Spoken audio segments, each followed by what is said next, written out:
Theatre దుర్ఘటనలో Allu Arjun ను arrest చేసిన చిక్కడపల్లి పోలీసులు. హైకోర్టులో క్వాష్ పిటిషన్ పై సుదీర్ఘ వాదనలు. 4 వారాల మధ్యంతర బెయిల్ మంజూరు. తొక్కిసలాట ఘటనలో మహిళ ప్రాణాలు కోల్పోవడంపై జగన్ ఆవేదన. దీనికి అల్లు అర్జున్ ను బాధ్యుడిని చేయడం ఎంతవరకు సమంజసమని ప్రశ్న. అరెస్టును ఖండిస్తున్నామని ట్వీట్.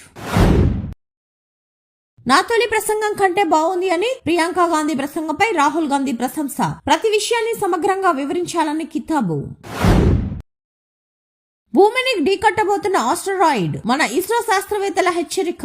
ఇస్రోకు చెందిన నేత్ర విభాగం ఆధ్వర్యంలో పరిశోధన. స్వర్ణాంధ్ర 2047 విజన్ డాక్యుమెంట్ విడుదల. హాజరైన CM Chandrababu, deputy CM Pawan Kalyan, మంత్రి నారా లోకేష్. పవన్ మాటను జీవితంలో మర్చిపోలేనన్న చంద్రబాబు. విజయవాడలో విజన్ 2047 డాక్యుమెంట్ ఆవిష్కరణ. హాజరైన డిప్యూటీ సీఎం పవన్ కళ్యాణ్. చంద్రబాబు నాయకత్వం, సామర్థ్యం అమోఘమని కితాబు. మోహన్ బాబుకు హైకోర్టులో చుక్కెదురు. బెయిల్ పిటిషన్ ను తిరస్కరించిన high court. MP YS Avinash Reddy house arrest. పులివెందులలో జగన్ క్యాంప్ ఆఫీసులో ఎంపీ గృహ నిర్బంధం. వైసీపీ కార్యకర్త విషయంలో మాట్లాడేందుకు వేముల పిఎస్ కి వెళ్లిన అవినాష్ రెడ్డి. శ్రీలంక టీ10 లీగ్ ప్రారంభం ఎడిషన్ లోనే ఫిక్సింగ్ కలకలం. ఇండియన్ టీం యజమాని అరెస్ట్.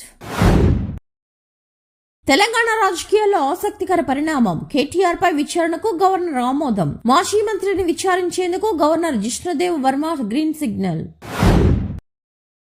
దేశవ్యాప్తంగా సంచలనమైన అతుల్ సుభాష్ ఆత్మహత్య కేసు. సెక్షన్ 498A దుర్వినియోగంపై సుప్రీంకోర్టు కూడా ఆవేదన. పరారీలో ఉన్న భార్య నిఖిత కోసం గాలింపు.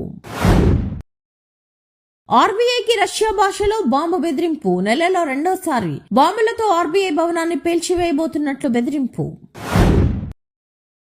న్యూ ఇయర్ సెలబ్రేషన్స్ పై హైదరాబాద్ పోలీసుల కఠిన ఆంక్షలు. మైనర్లకు బార్లు, పబ్లలో నో ఎంట్రీ. రాత్రి 10 దాటినా లౌడ్ స్పీకర్లు ఆఫ్ చేయాల్సిందే. డ్రంక్ అండ్ డ్రైవ్ లో దొరికితే 10,000 రూపాయల జరిమానా. చంద్రబాబు పవన్ ఫ్లెక్సీలు పెట్టి ఆక్రమణలు. పోలీసులకు ఫిర్యాదు చేసిన బీజేపీ ఎమ్మెల్యే. వైసీపీ రాజీనామా చేసిన అవంతి శ్రీనివాస్. కూటమి ప్రభుత్వానికి అనుకూలంగా మాట్లాడిన అవంతి శ్రీనివాస్ ను ఊసరవేలి అన్న బుద్ధా వెంకన్న. రేపు సంక్షేమ హాస్టళ్లలో తనిఖీలు నిర్వహించనున్న తెలంగాణ సీఎం. హాస్టళ్లలోనే విద్యార్థులతో కలిసి భోజనం చేయనున్న సీఎం అధికారులు. కెనడాలో 3 భారతీయ విద్యార్థుల హత్యపై స్పందించిన భారతీయులకు ఇబ్బంది తలెత్తకుండా కెనడాలో చర్చలు జరుపుతున్నట్లు వెల్లడి. కెనడాలోని భారతీయుల భద్రతపై శ్రద్ధ తీసుకుంటున్నామన్న విదేశాంగ శాఖ అధికార ప్రతినిధి. అల్లు అర్జున్ పట్ల పోలీసులు దురుసుగా ప్రవర్తించలేదన్న డీసీపీ. ఆయన బయటికి వచ్చాకే అదుపులోకి తీసుకున్నామన్న డీసీపీ. తెలంగాణ ప్రభుత్వం తొందరపడింది. అల్లు అర్జున్ అరెస్ట్ పై బొత్స వ్యాఖ్యలు. రైతన్నల తొలి పోరాటం విజయవంతమైందన్న జగన్. చంద్రబాబు మోసాలను నిలదీస్తూ రైతులు రోడ్డెక్కారని వెల్లడి. రైతులకు తోడుగా నిలిచిన YCP శ్రేణులను అభినందిస్తున్నానంటూ tweet.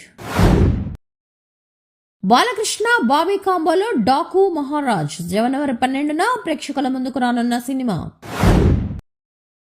Allu Arjun arrest చేసిన చిక్కడపల్లి పోలీసులు. 14 రోజుల రిమాండ్ విధించిన నాంపల్లి కోర్టు. మధ్యంతర బెయిల్ ఇచ్చిన హైకోర్టు.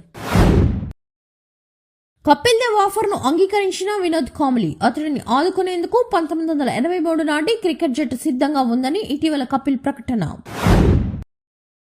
నెట్స్ లో బంతుల సేకరణకు పరిమితమైన సర్ఫరాజ్ ఖాన్.